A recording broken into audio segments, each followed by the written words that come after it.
வணக்கம் ஃப்ரெண்ட்ஸ், எல்லோரும் நல்லா இருக்கிறீங்களா? நானும் நல்லா இருக்கிறேன். மீண்டும் இன்னொரு வீடியோவில் உங்களை சந்திக்கிறதுல மிக்க மகிழ்ச்சி. ஸ்மைல் பி பாசிட்டிவ் என்ற என்னுடைய இந்த சேனலுக்கு நீங்கள் புதிதாக வந்திருக்கிறீர்கள் என்றால் என்னுடைய சேனலை சப்ஸ்கிரைப் பண்ணிக்கொள்ளுங்கோ. அருகில் இருக்கிற பெல் ஐக்கானையும் கிளிக் பண்ணிக்கொள்ளுங்கோ.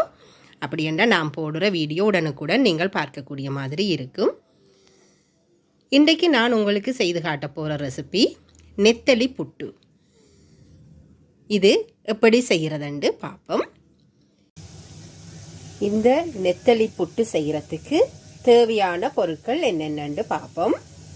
இதில் ஒரு பெரிய வெங்காயம் நீள வாக்கில் வெட்டி வச்சிருக்கிறேன். இதில் 4 பெரிய உள்ளி பற்கள் எடுத்து சின்னதாக அரிந்து வைத்திருக்கிறேன். பேஸ்ட் போட்டால் நாங்கள் வதக்கேக்க கூட இருந்த மாதிரியான சுவையை தரும். அதால் நான் சின்னதாக நறுக்கி வைத்திருக்கிறேன். இதில் ஒரு சின்ன துண்டு இஞ்சி எடுத்து வச்சிருக்கிறேன். இதில் 4 பச்சை மிளகாய், அதோட 3 முட்டை, இங்கால கருவேப்பிலை கொஞ்சம் எடுத்து வச்சிருக்கிறேன். அதை விட தனி மிளகாய் தூள், மற்றது உங்களுக்கு தேவையான அளவு உப்பு. இந்த எல்லா இன்க்ரீடியன்ஸோட இதில் நான் பொட்டேட்டோ உருளைக்கிழங்கு கொஞ்சம் சதுர வடிவத்தில் சின்னதாக இருக்கிற மாதிரி வெட்டி உப்பும் தனி மிளகாய் தூளும் போட்டு பொரித்து எடுத்து வச்சிருக்கிறேன். இதில் ஒரு 150 கிராம், நீங்கள் 200 கிராம் கூட எடுக்கலாம். உங்களுக்கு கூட நெத்தலி மீன் வேணுமெண்டா கூட எடுக்கலாம். நான் இதில் நெத்தலி கருவாடை எடுத்து வச்சிருக்கிறேன். எடுத்து கழுவிட்டு அதில் உப்பும் தனி மிளகாய் தூளும் சேர்த்து நல்லெண்ணெயில் பொரித்து எடுக்கிறேன். இப்போ நான் கொத்தி வைத்திருந்த புட்டை இந்த ஸ்டீமரில் போட்டு நான் அவிக்க போகிறேன். இதில் வெங்காயமும் பச்சை மிளகாயும் போட்டு நான் இதில் வதக்குறேன். கருமையான கலர் வரக்கூடிய மாதிரியோ, அதாவது டார்க் ப்ரௌன் வரக்கூடிய மாதிரியோ, அதை விட கூடவோ நீங்கள் வதக்க வேண்டாம். ஓரளவு இந்த வெங்காயம் கடிபடுற பதத்தில் இருந்தால் சாப்பிடும்போது கூடுதலான சுவையாக இருக்கும் என்றது என்னுடைய கருத்து. உங்களோட வீடுகளில் எப்படி விருப்பமோ நீங்கள் அதுக்கேற்ற பதத்தில் இதை வதக்கி கொள்ளுங்கோ. இப்போ இதோட இந்த பூண்டு பற்கள், நான் சின்னதாக வெட்டி வச்சுருந்த பூண்டு பற்களும் இஞ்சியும் அதோடு சேர்ந்து இந்த கறிவேப்பிலையையும் நான் சேர்த்து வதக்க போகிறேன்.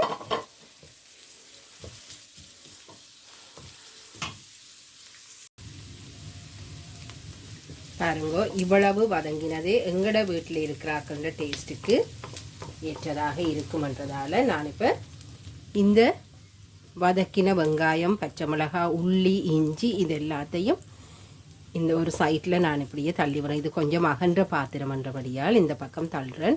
அந்த பக்கம் நெருப்பு பெரிய அளவில் படாது, அப்போ அது எரிந்து போகாது. இப்போ ஒரு கொஞ்சமாக நல்லெண்ணெய் சேர்த்திருக்கிறேன்.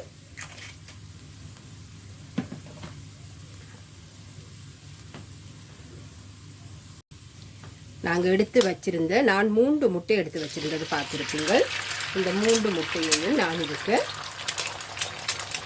அடுப்பை கொஞ்சம் லோ ஃப்ளேமில் வச்சுக்கொண்டு இதை உடைத்து இதுக்குள்ள ஊற்றுறேன். இப்போ இந்த முட்டைக்கும் நாங்கள் பொரித்த வெங்காயத்துக்கும் தேவையான அளவு உப்பு போட்டால் போதும். ஏனென்றால் உருளைக்கிழங்கு பொரியலும் நெத்தலி கருவாடும் நாங்கள் தேவையான அளவு உப்பும் மிளகாத்தூளும் போட்டு நாங்கள் பொரித்து வச்சிருக்கிறோம். இப்போ இவ்வளவும் போட்டுட்டு இதை கொஞ்சம் வதக்கி எடுப்போம். முதல் தனியாக வதக்குங்க. ஸ்க்ரம்பிள் டெக்ஸ் வர மாதிரி கொஞ்சம் இப்படி அந்த எண்ணெயில் பொரிகிற மாதிரி எடுத்துக்கொள்வோம்.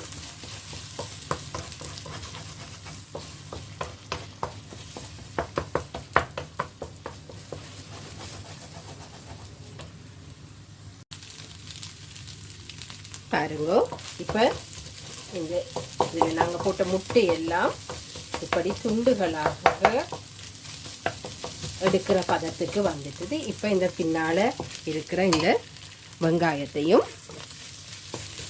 இப்படியே இதில் சேர்த்து கொஞ்சம் கிளறி விடுங்கோ.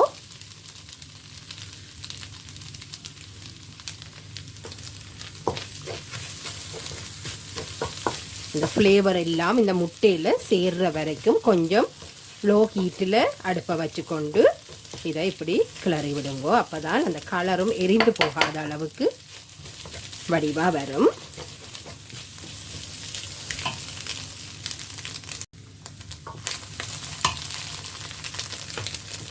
இப்போ நான் பொரித்து வச்சிருந்த அந்த உருளைக்கிழங்கு துண்டுகள் எல்லாத்தையும் இதோட சேர்க்க போகிறேன். அதையும் ஒரு 1 மினிட் அப்படி இதை இந்த முட்டையோட சேர்த்து மிக்ஸ் பண்ண போகிறேன்.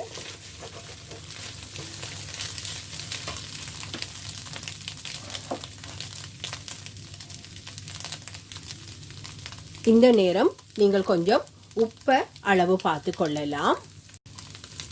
எனக்கு எங்களோட வீட்டுக்கு தேவையான உப்பு அளவாக இருக்கிற மாதிரி இருக்கிறபடியாக நான் நல்லெண்ணெயில் பொரித்து வைத்த இந்த நெத்தலி கருவாடுகளையும் அதோட சேர்க்கிறேன்.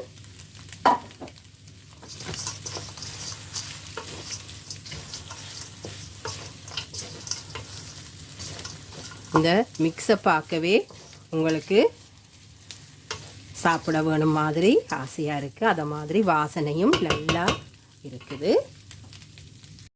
இப்போ அடுப்பை நீங்கள் நன்றாக குறைத்து விடலாம். ஏனென்றால் இனி இதில் அவியறதுக்கு எதுவுமே இல்லை. இப்போ செய்த புட்டை அதோட நான் ஆட் பண்ணி கொள்ளுறேன்.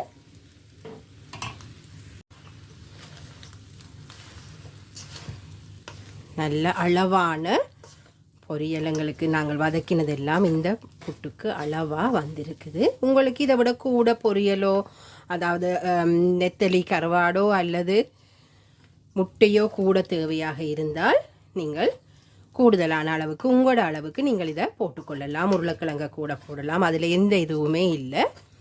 எங்களோட வீட்டுக்கு இவ்வளவும் போதுமானதுன்னு நான் நினைத்தபடியாக நான் இதை இவ்வளவு தான் செய்கிறேன்.